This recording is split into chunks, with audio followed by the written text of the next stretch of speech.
Dans les années 40, Toronto était loin d'être la ville multiculturelle qu'elle est aujourd'hui.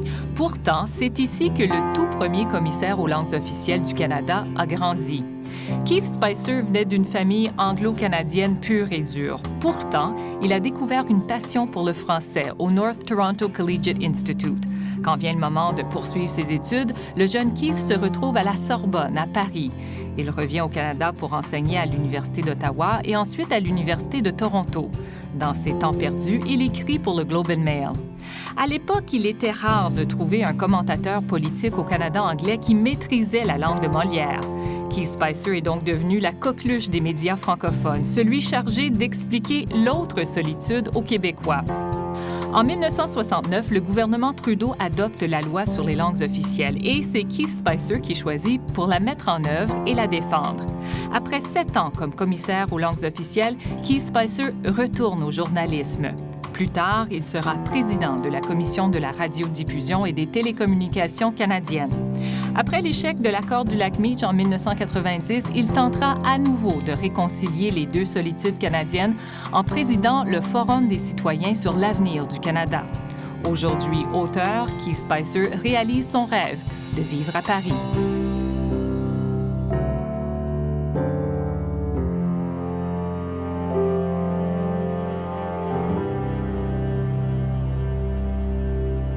Monsieur Spicer, bonjour. Bonjour, madame. Monsieur Spicer, vous avez été commissaire aux langues officielles. Vous vivez aujourd'hui à Paris. Vous parlez un français impeccable. Pourtant, vous avez grandi à Toronto, un anglo, à l'époque que Toronto est encore pas mal anglophone. Comment expliquer cet amour, cette passion, cette relation que vous avez avec le français? C'est une révolte d'adolescence qui n'a jamais pris fin. Parce que dans ma famille, on ne parlait que l'anglais et surtout ma mère qui a quitté l'école à 10 ans parce qu'elle devait travailler à la ferme. Et son père était orangiste, pas anti-catholique, anti-français, enfin tout. Enfin, on croyait que le pape était derrière tous les maux du monde. C'est seulement plus tard que j'ai écrit qu'elle n'avait pas entièrement tort. Alors, je dis ça affectueusement pour l'Église, qui m'a embauché ici à l'Université d'Ottawa. En fait, donc, à l'école secondaire, tout le monde devait commencer le français. Et, j'ai été fasciné par ça. J'ai commencé même avant à lire les boîtes de cornflakes parce que c'était en anglais et en français. Ce n'est pas Ottawa qui a inventé le bilinguisme, c'est Monsieur Kellogg. Monsieur Kellogg qui l'a inventé. Et surtout, le grand déclic, je n'invente rien, c'était une jeune femme, une fille. Bien sûr, chercher la femme. J'avais 13 ans, j'étais tout petit, plein de boutons, rongé d'insécurité. Et les filles étaient plus grandes que moi. Elles me caressaient la tête, tu es mignon, toi. Ça me rendait fou. Et notre prof a envoyé une photo de notre classe à Clamart, près de Paris, dans une école de filles. Une espèce de petit programme d'échange de lettres. Oui, de lettres, pour être, des correspondants. Alors, cette ravissante fille, 13 ans, elle avait des yeux tristes, comme si elle me cherchait. J'étais sûr que c'est moi. Elle m'a envoyé une photo d'elle en short, ultra short, et un pullover extrêmement éloquent. Et elle m'avait choisi. Ça m'a totalement galvanisé pour apprendre le français. Alors, je suis démarré boiteusement et je me souviens d'avoir demandé au prof, est-ce que je peux la tutoyer maintenant? Parce que ça n'existe pas en anglais. Alors voilà. Et je l'ai cherchée en vain, cette jeune femme. Je ne l'ai jamais trouvée. Yolande Lacambre. Vous êtes allé à Paris étudier. Vous avez fait Sciences Po à Paris. Ça, c'est, même pour un francophone, un français, c'est pas évident. Comment est-ce qu'un anglo-canadien s'est débrouillé à Sciences Po à Paris? J'avais à peine assez de bonnes notes pour avoir le droit d'y aller. J'ai gagné une bourse d'abord et je me suis fait parachuter dans un foyer où on avait besoin de tuteurs. Et je suis tombé sur une folle, il faut le dire. La femme, elle était mordue par la religion. Elle nous faisait prier tous les matins. Oh là là. Et elle m'a trouvé en flagrant délit de flirter avec la bonne de 15 ans qui m'offrait des pommes comme Ève. Elle a écrit à mes parents en disant votre fils est déjà dévergondé, c'était abominable. Donc j'ai dû quitter. Je suis ce n'est pas tout. Je jouais du piano dans cette famille le premier soir. Je sens quelque chose de froid à la tempe. C'était le gendre de cette... non, pas le gendre, le neveu. Il est revenu d'Indochine, de la guerre d'Indochine. Il est devenu fou, il était sous. Il a dit arrête de jouer. J'ai dit bon, d'accord, j'arrête. Je savais que c'était... Alors avec difficulté, je l'ai sorti de la maison et j'ai pris le revolver et je l'ai passé à la bonne. Alors, c'était ma première soirée. Et vous êtes C'était, alors, j'ai dit, c'est un pays intéressant, ça, la France. Ça n'arrive que le samedi soir au Canada. Alors, après ça, en payant une agence, je suis tombé dans une famille qui est devenue ma vraie famille française, famille ouvrière comme la mienne au Canada. Mais les études, c'est poussé, là. Vous vous êtes bien débrouillé? Le français... C'est pas votre langue? Je parlais un français molièresque. Parce qu'on venait... J'étais en 3e année d'Université de Toronto. Alors, on venait d'étudier Molière. Et j'étais pion dans cette maison, c'est-à-dire gardien de ces jeunes garçons entre 10 et 13 ans. Je n'avais pas le vocabulaire. Je dis, messieurs, auriez-vous l'extrême obligeance de bien vouloir vous coucher? Alors, il me traitait de tous les noms derrière mon dos. Et finalement, face à face. Et alors, j'ai appris un tas de choses comme ça.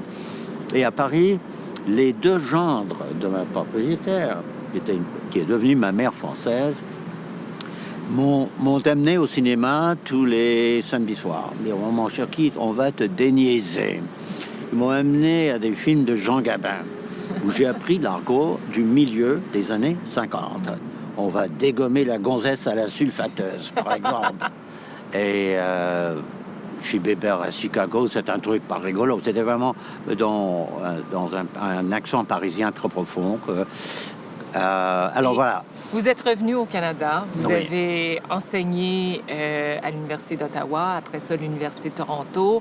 Vous avez travaillé comme journaliste, éditorialiste au Globe and Mail, au moment que le gouvernement de Pierre Trudeau introduisait et par la suite adoptait la loi sur les langues officielles. Oui.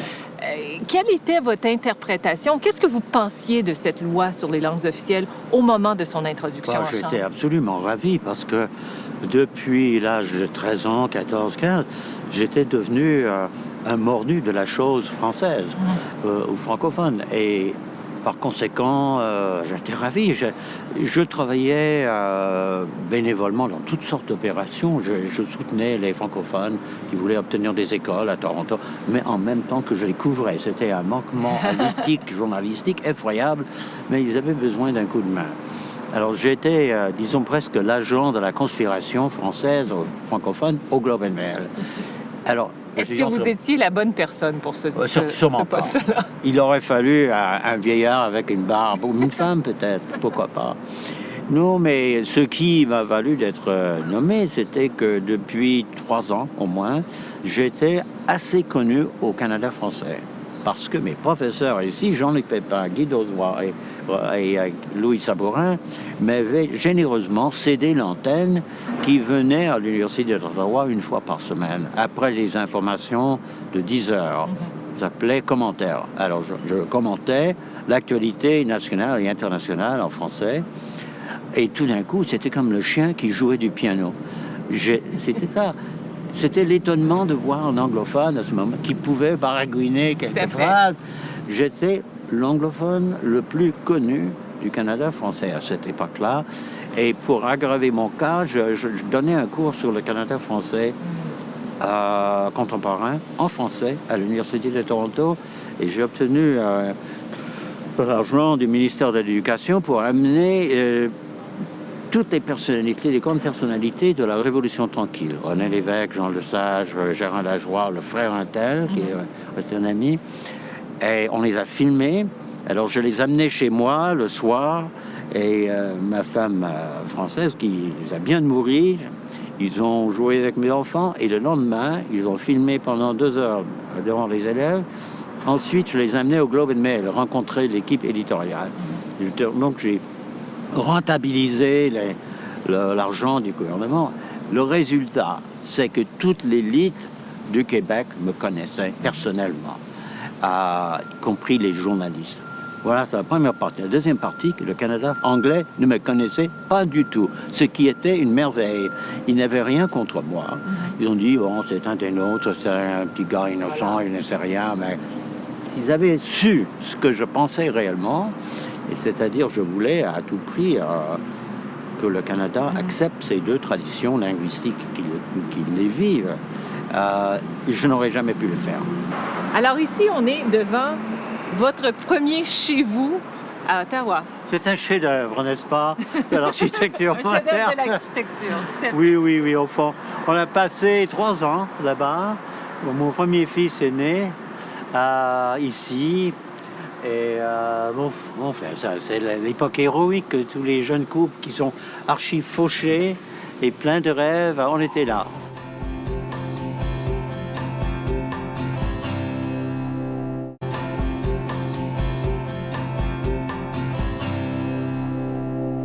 Monsieur Spicer, on est au début des années 70. À quoi ressemblaient les relations entre anglophones et francophones au Canada à ce moment-là? Elles étaient extrêmement tendues. Rappelez-vous que la Révolution tranquille a commencé en 1960. Avant ça, c'était ce qu'on appelait la Grande Noirceur, disons la théocratie de l'Église catholique et la corruption du gouvernement du Duplessis. Après, le Québec a explosé, les couvents, je schématise, les couvents se sont vidés, etc. Et peu à peu, le patriotisme des Québécois est devenu nationalisme exacerbé, puis séparatisme et finalement un peu de violence avec éventuellement la crise d'octobre qui a eu lieu peu après ma nomination comme commissaire. Et en fin de compte, quand la loi sur les langues officielles a été adoptée en septembre 1969, il faudrait dire qu'au Québec, il y avait beaucoup d'espoir, mais de scepticisme profond. Au Canada anglais, il y avait, disons, une inquiétude et même une sorte de révolte contre cela.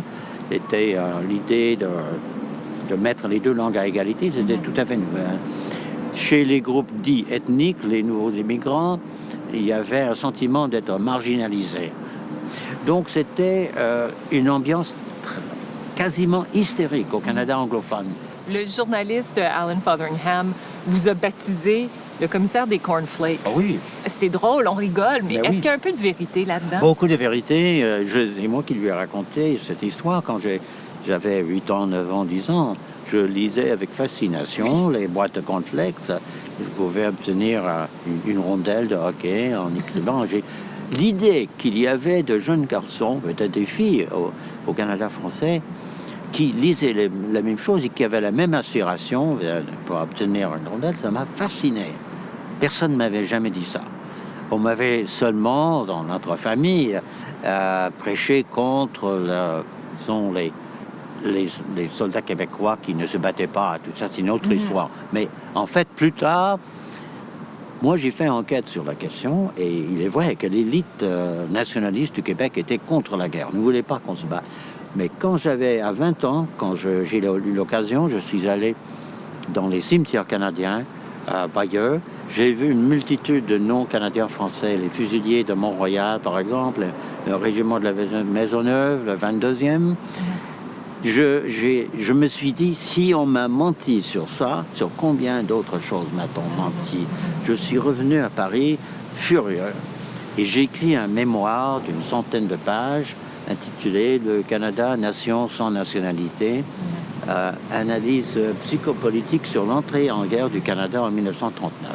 Et depuis ce temps-là, j'ai pris le côté canadien-français de bien des égards, surtout dans des crises. Donc, vous êtes commissaire aux langues officielles, le premier commissaire aux langues officielles, et je pense en quelque part que vous avez décidé de vous attaquer à votre mandat avec un brin d'humour. Absolument. Pourquoi? Parce que vous avez une grosse job de vente à faire. Oui. C'était une arme calculée, politique. J'ai décidé que si j'allais timidement à travers le champ de mine qu'on me décrivait tous les jours, les pauvres Spicer, il va se faire ça. J'ai dit non. Si je fais ça, les adversaires vont croire que j'ai peur et ils vont m'attaquer. J'ai dit non. Je vais complètement les déstabiliser, les désarmer. Ils ne sauront pas ce que je vais faire. Alors, et en fin de compte, c'est ce que j'ai fait. J'avais un système, je réfléchissais d'abord, souvent je consultais, ensuite je faisais des provocations calculées, mais avec une belle pointe d'humour pour que la victime puisse sourire pendant que je le poignardais. Et l'humour était devenu, ma marque de fabrique. Même M. Trudeau, dans sa lettre, disons, d'adieu, quand j'ai dit que je voulais démissionner à la fin de mon mandat, il a dit « Bravo pour l'humour qui est devenu le signe qu'on associe à votre mandat ». Votre rôle en tant que commissaire aux langues officielles, c'était de défendre les droits des francophones, mais et des anglophones. Et des anglophones si minoritaires au Québec, tout à fait. Je peux vous citer un cas plus tard, maintenant. Allez-y. André Gagnon, le pianiste qui donnait un concert sur la colline parlementaire le 1er juillet, il n'a parlé qu'en anglais. J'étais obligé, malgré moi, d'intervenir et de faire enquête sur l'affaire. Alors, j'ai envoyé un mot, disons, au sous-ministre, disant malheureusement, il faut corriger ça. Mais j'ai aussi, secrètement, confidentiellement, envoyé un mot à Gagnon, disant la seule langue qui comptait vraiment ce jour-là, c'était votre musique. Voilà, voilà. Mais je vous donne un exemple du style que je voulais utiliser au tout début, parce que on m'avait collé le titre de tsar ou de chef de la Gestapo linguistique. C'était vraiment terrible. On craignait ce commissaire qui était un policier pour le grand public, parce que je détenais des pouvoirs terrifiants. À l'article 30, je pouvais sommer des gens de comparaître, présenter des documents. Je ne les ai jamais utilisés, hein, je l'ai dit. J'ai trouvé l'occasion rêvée parce qu'il y avait un jeune francophone à Ottawa qui a envoyé un mot en français à son supérieur disant qu'il voulait un congé supplémentaire. Le patron anglophone a dit « Mais qu'est-ce que c'est que cette langue? C'est du gallois, du chinois ou quoi ?» Alors le francophone a été insulté, il a porté plainte. Alors j'ai eu tout de suite l'occasion de rêver, d'expliquer au public comment nous voulions opérer. J'ai téléphoné au type, j'ai prévenu le sous-ministre, mais j'ai dit, écoutez, malheureusement, je pense qu'on a une situation qu'il faut qu'on règle. Voulez-vous me rencontrer au restaurant ou bien venir à mon bureau? Je voulais que ce soit extrêmement amical, pas du tout terrifiant. Il est venu à mon bureau et il était terrifié parce qu'il avait lu les histoires de la Gestapo avec la torture. J'ai dit, bon, écoutez, je pense que c'est une chose assez simple, c'est regrettable, mais on va pouvoir régler ça, si vous voulez. Comment voulez-vous régler ça? Il a dit tout de suite, il était blanc, je vais faire mes excuses. Et j'ai dit, voici une idée. Envoyez-moi vos excuses à ce jeune homme, je vais les traduire en français sur votre en-tête. Le lendemain, il m'a téléphoné pour dire, écoutez, ça a marché, c'était formidable, je viens de recevoir un mot de remerciement de ce jeune homme francophone, mais en anglais. J'ai dit bravo, bingo. Mais là, il fallait également que vous ralliez les anglophones derrière cette loi-là. Et c'est intéressant la façon dont vous avez choisi de le faire. C'était chez les jeunes. La jeunesse, oui. Et par l'école, par l'enseignement du français. Cette démarche que j'ai appelée, disons, la démarche de jeunesse, ou l'option jeunesse, n'a pas beaucoup plu aux députés québécois. Mais de quoi se mêle-t-il? Pourquoi est-ce qu'il fait ça? Parce que vous savez que les francophones voulaient que je sois Jeanne d'Arc. Et il est vrai qu'au Canada anglophone, on s'est dit, bon, vous vous occupez des francophones, c'est très bien, même si on n'adore pas ça. Qu'est-ce que vous allez faire pour nous? J'ai dit, voici, rien pour vous, les parents, mais pour vos enfants, on va faire plein de choses. On va organiser des mouvements d'échange entre les francophones, les jeunes francophones et anglophones. On va améliorer l'enseignement du français qui vous a tellement frustré dans votre enfance. Et on va créer tout ce qu'il faut, des manuels, des trousses de motivation, c'est ce qu'on a fait. Et en fin de compte, maintenant, si vous regardez ce qui se passe, les fruits sont évidents. Il y a une immense demande d'immersion française au Canada anglophone. Et en plus, on a enfanté un lobby pro-bilinguisme au Canada français qui s'appelle Canadian Parents for French. Pas contre, for French. Pourquoi vous vous êtes pas lancé en politique, vous? J'ai essayé une fois, personne ne le sait, mais je le révèle ce grand secret. non, non, c'est pas un secret, c'était écrit dans le... J'avais essayé à l'époque de Trudeau de devenir député pour le Parti libéral, mais j'ai refusé l'aide de mes étudiants qui voulaient remplir la salle de vote d'étudiants. J'ai dit, vous ne pouvez pas faire ça, je suis votre prof, ce serait inacceptable, vous ne pouvez pas faire ça. Mon adversaire qui a été élu, il a amené des autocars pleins de gens de différentes nationalités qui ont voté en bloc. Alors, c'est pour ça que je me suis dit, je ne suis pas doué pour la politique, j'ai fait des stupidités élémentaires comme ça. Il y a des limites, je n'étais pas prêt.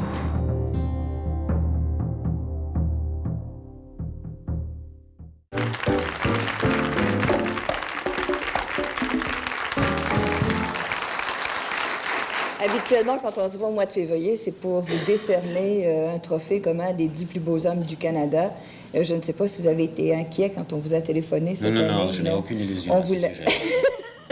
On voulait vraiment parler des langues officielles avec vous, parce que j'étais en train de dire qu'il vous reste maintenant 1 an, ou peut-être un petit peu plus, pour accomplir cette tâche que vous vous étiez donnée en 1970. Et je voudrais savoir où vous en êtes. C'est-à-dire, si vous avez vraiment l'impression que vous pourrez dire, dans 1 an, mission accomplie. Je pense que personne ne pourrait jamais dire ça. C'est comme une affaire d'amour. Il faut toujours reconstruire tous les jours et il faut naviguer entre l'espoir et le désespoir tous les jours. Il faut être optimiste de nature pour ne pas se suicider 3 fois par jour. Donc, il faut une certaine disposition d'esprit. Et sans avoir trop d'illusions, il faut se dire qu'il faut répéter des rengaines, rappeler aux gens l'essentiel. Et pour moi, l'essentiel, c'est assez banal. C'est la dignité égale des 2 communautés linguistiques du territoire qui s'appelle encore pour quelques instants le Canada.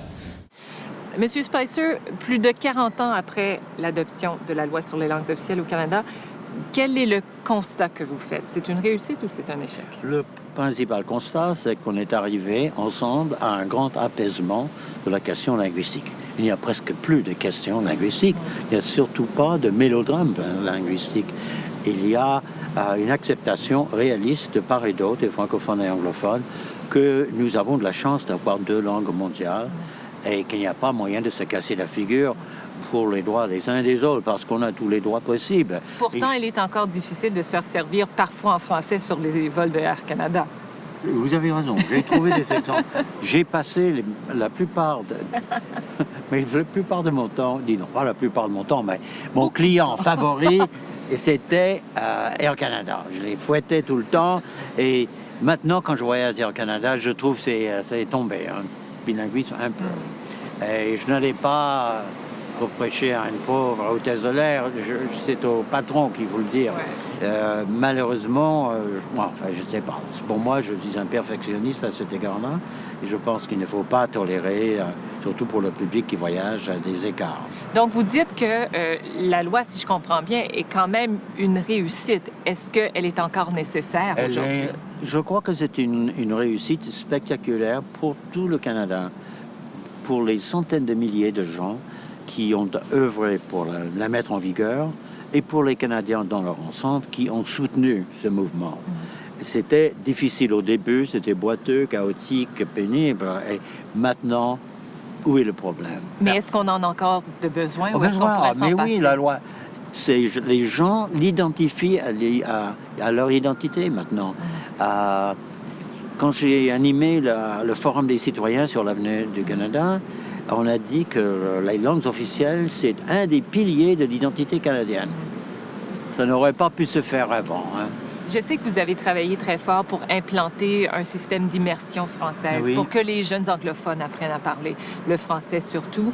Et je pense que dans l'ensemble, ça a été un grand succès. Pourtant, il y a des statistiques qui sont sorties il n'y a pas longtemps qui disent que le niveau de bilinguisme au Canada est en baisse, pas beaucoup, mais en baisse, pour la première fois depuis la loi sur les langues officielles. Est-ce que ça vous inquiète, Je crois ça? qu'il y a, si j'ai une explication, je pense que c'est le fait que dans les provinces anglophones, pour devenir prof, il faut surtout mettre l'accent sur la pédagogie on étudie la pédagogie, non pas le français. Alors on met des profs d'immersion française qui ne sont pas à la hauteur.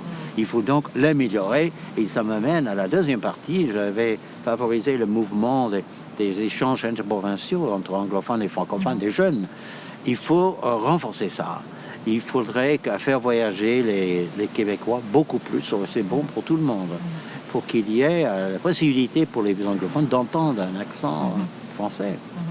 Vous avez travaillé comme journaliste, comme professeur d'université, vous avez été commissaire aux langues officielles, vous avez été président du CRTC, vous avez présidé cette commission des J'avais beaucoup de mal à garder un emploi stable. Alors oui, je vois ça. Okay. Mais après toutes ces années à travailler pour le Canada, vous vivez aujourd'hui à Paris. Oui, Qu'est-ce qui vous a amené là-bas? Voici, le Canada, c'est ma famille, la France, c'est ma maîtresse. Il n'y a pas de conflit. Il n'y a pas de conflit. Et bien sur ce, M. Spicer, je vous dis merci et à la prochaine. C'est moi qui vous remercie, madame.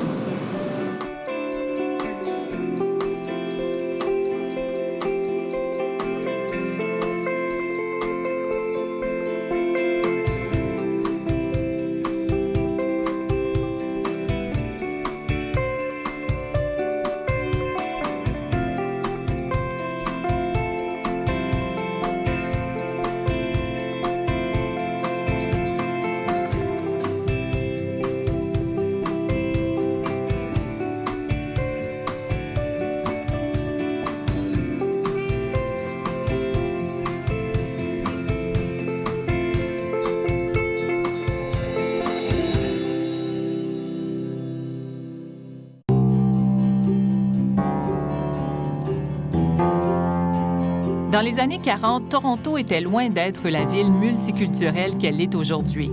Pourtant, c'est ici que le tout premier commissaire aux langues officielles du Canada a grandi.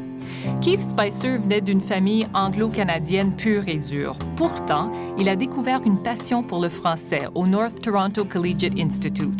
Quand vient le moment de poursuivre ses études, le jeune Keith se retrouve à la Sorbonne, à Paris. Il revient au Canada pour enseigner à l'Université d'Ottawa et ensuite à l'Université de Toronto. Dans ses temps perdus, il écrit pour le Globe and Mail. À l'époque, il était rare de trouver un commentateur politique au Canada anglais qui maîtrisait la langue de Molière. Keith Spicer est donc devenu la coqueluche des médias francophones, celui chargé d'expliquer l'autre solitude aux Québécois. En 1969, le gouvernement Trudeau adopte la loi sur les langues officielles et c'est Keith Spicer qui est choisi pour la mettre en œuvre et avec le français. C'est une révolte d'adolescence qui n'a jamais pris fin.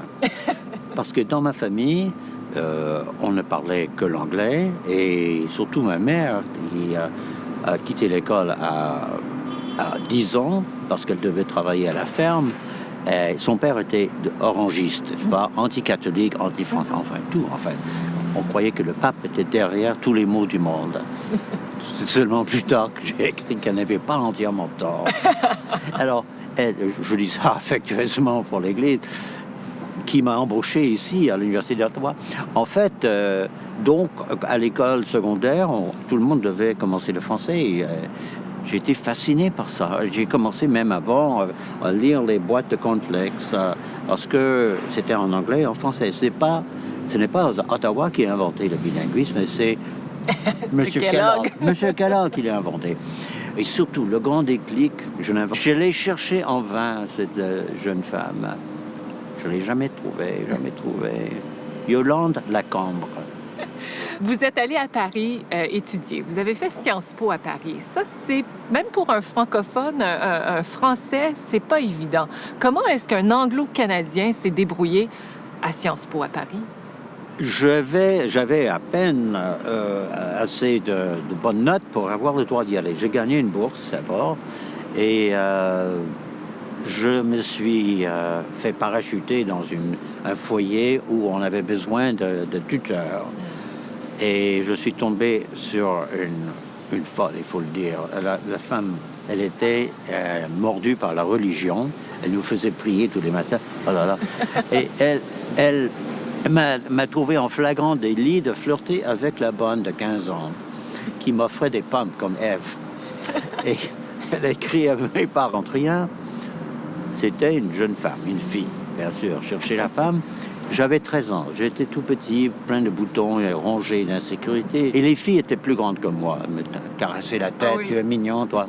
Ça me rendait fou. Et notre prof a envoyé une photo de notre classe à Clamart, près de Paris, dans une école de filles. Un espèce de petit programme d'échange de lettres. Oui, de lettres, pour lettres, oui, des correspondants. Alors, cette ravissante fille de 13 ans, elle avait des yeux tristes, comme si elle me cherchait. J'étais sûr que c'est moi. Elle m'a envoyé une photo d'elle en short, ultra short, et un pullover extrêmement éloquent. Et elle m'avait choisi. Ça m'a totalement galvanisé pour apprendre le français. Alors, je suis démarré boiteusement et je me souviens d'avoir demandé au prof, est-ce que je peux la tutoyer maintenant? Parce que ça n'existe pas en anglais. Alors voilà. Et la défendre. Après 7 ans comme commissaire aux langues officielles, Keith Spicer retourne au journalisme. Plus tard, il sera président de la Commission de la radiodiffusion et des télécommunications canadiennes. Après l'échec de l'accord du lac Meach en 1990, il tentera à nouveau de réconcilier les deux solitudes canadiennes en présidant le Forum des citoyens sur l'avenir du Canada. Aujourd'hui auteur, Keith Spicer réalise son rêve de vivre à Paris.